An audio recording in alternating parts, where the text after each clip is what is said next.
بسم الله الرحمن الرحيم الرحمن علم القرآن خلق الإنسان علمه البيان خدا جو نہایت مہربان، اسی نے قرآن کی تعلیم فرمائی، اسی نے انسان کو پیدا کیا، اسی نے اس کو بولنا سکھایا۔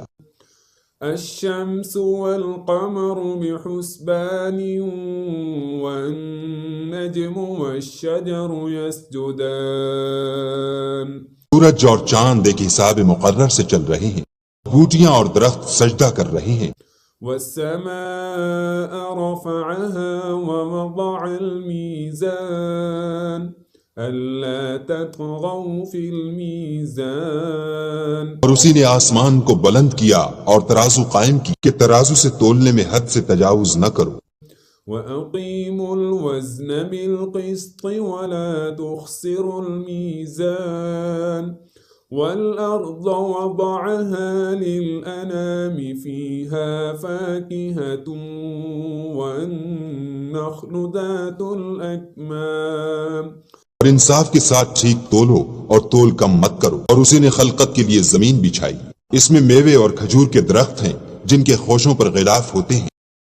والحب ذو العصف والريحان فبأي آلاء ربكما تكذبان اور اناج جس کے ساتھ بھس ہوتا ہے اور خوشبودار پھول، تو اے گروہ جن و انس، تم اپنے پروردگار کی کون کون سی نعمت کو جھٹلاؤ۔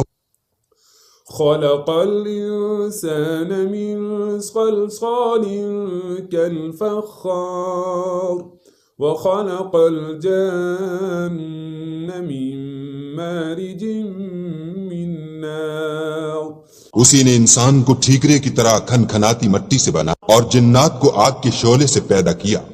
فبأي آلاء ربكما تكذبان تو تم اپنے پروردگار کی کون کون سی نعمت کو جھٹلاؤ گے؟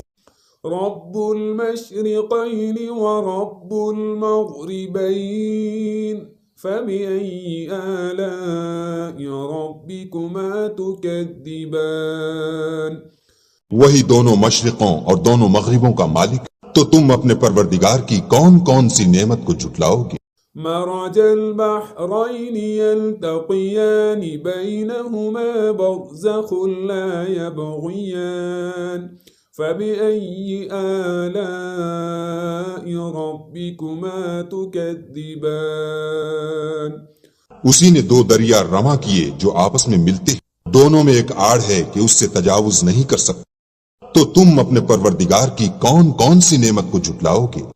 يخرج منهما اللؤلؤ والمرجان فبأي آلاء ربكما تكذبان دونوں دریاؤں سے موتی اور مونگے نکلتے ہیں، تو تم اپنے پروردگار کی کون کون سی نعمت کو جھٹلاؤ گے؟ وَلَهُ الْجَوَارِ الْمُنشَآتُ فِي الْبَحْرِ كَالْأَعْلَامِ فَبِأَيِّ آلَاءِ